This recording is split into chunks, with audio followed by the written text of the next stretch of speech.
Hi guys! For today's video, samahan nyo naman nga po kami mag-general cleaning. Mag-ayos-ayos tayo ng konti dito sa aming bedroom plus workstation. Ayan guys, ito nga po yung before natin. Ayan yung sa part na workstation natin. And then, ito naman yung part dun sa ating tinutulugan. Actually, nabalikwas ko na siya dyan, kaya ganyan ang itsura niya. Pero naisipan kong i-video. Kaya umpisahan na natin ang paglilinis. Dito tayo mag-start sa taas. Punasan muna natin yung mga agiw-agiw. Tanggalin muna natin yung mga anak ni Spider-Man. At pagtapos na natin linisan yung part dito, tanggalin yung mga agiyo, linisin naman natin yung taas ng ating wardrobe, tanggalin natin yung nasa ibabaw para madali nating mailipat. Ang bahay na to guys kasi studio type siya, so nilalagyan ko lang siya ng cortina para maging division. Dahil sa personal reason guys, kaya hindi pa namin siya pinapalagyan ng division. Ito guys yung bintana natin na malapit sa kama, so nililinisan ko din siya, pinaltan ng cortina dahil talaga ang goal ko dito sa aming kwarto ay aesthetic, simple white and gray at kahoy, ganon. Team kahoy keneso, ganon.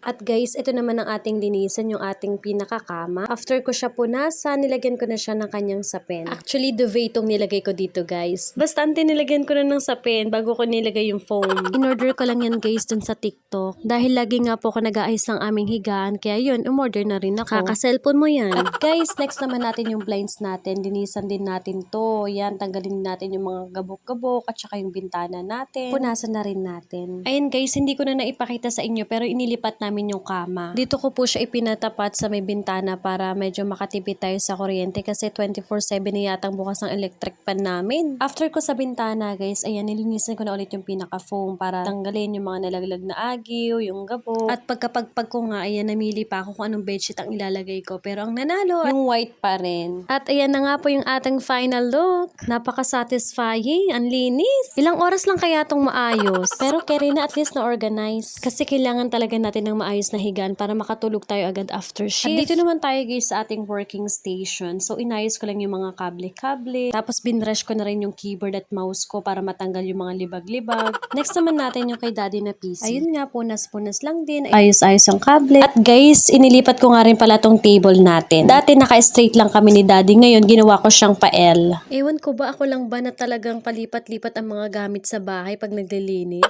Next naman natin guys yung pintuan natin. Ang plano ko talaga dito guys ay pinturahan. Pero dahil meron kaming sticker na nabili, dito muna namin inilagay. Nakulangan kami guys sa wallpaper, pero ito na yung natapos namin. At yung dati naming pwesto sa higaan, ito na yung pinalit ko. Tcharing! Oo guys, wala yung kaninang wardrobe na yan. Dahil bagong bili po namin yan para lagay ng gamit ni Matthew. Ala, itong pinakamagandang ayos na nagawa ko dito sa aming kwarto. Super happy ko talaga dito sa kinalabasan. At ito na nga po yung ating pinaka-bedroom. Ayan, kitang-kita nyo naman, talagang comfy na comfy ang baby Matthew ko. Sarap ng tulog. Napaka-relaxing, napakalinis, nakakakalma ng pakiramdam. Araw-araw at every week akong naglilinis dito sa aming higaan. Kasi guys, graveyard yung schedule namin. So, kailangan after shift, maayos sa aming higaan, komportable kami para makatulog kami agad.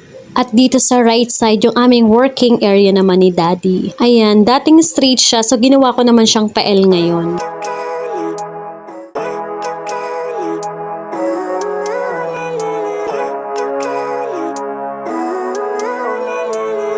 Living life, everyday, late at night, not okay.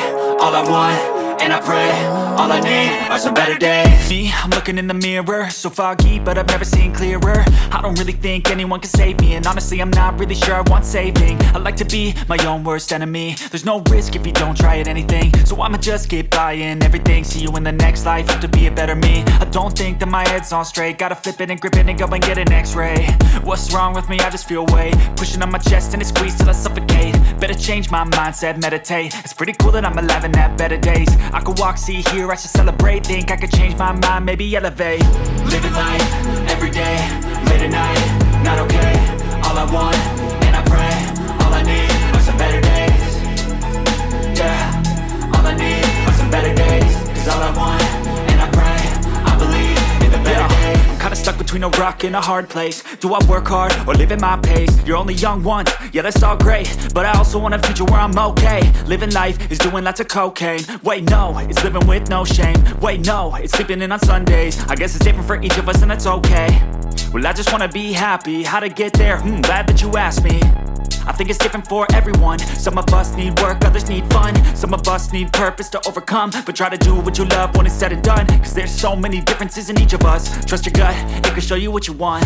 Living life, everyday, late at night, not okay. All I want, and I pray, all I need are some better days. Yeah, all I need are some better days. Cause all I want, and I pray, I believe in the better days.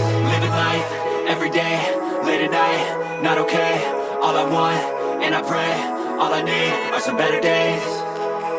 Yeah, all I need are some better days. Cause all I want, and I pray, I believe in the better days.